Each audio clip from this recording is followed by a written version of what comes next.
Bana, leo katika Kijiweni Buy and Sell tunamsell Kanzland. Bana, Kanzland anapatikana wapi? Kanzland anahusika na nini? Kanzland kama jina lake linavyosema, Kanzland, yani hapa ndio jumba au ndio ardhi ya kanzu zote unazozijua wewe. Sijui unavaa kanzu gani? Unavaa zile kanzu ambazo ukimwagiwa maji unaenda nyumbani unabadilisha, au unavaa zile kanzu ambazo ukikaa tu inajikunja moja kwa moja, au unavaa ile kanzu ambayo hata ukimwagiwa mchuzi, umepata fursa kwenda kula mahali tumati, ukimwagiwa mchuzi au mchuzi kudondokea, unachukua kitambaa unafuta namna hii. Hizi zote zinapatikana Kanzland. Wako wapi? Wako Dar es Salaam, Magomeni.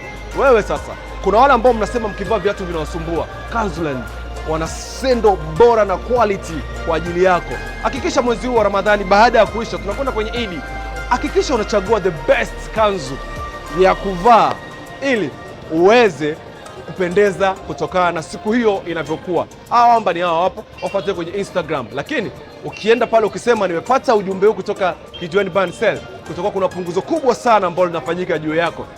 Bana, unangoja nini kwenda Kanzland? Twende Kanzland leo kuhakikisha kwamba tunapata kile ambacho ni bora kutokana na gharama tulionayo. Hii ni Kijiweni Buy and Sell.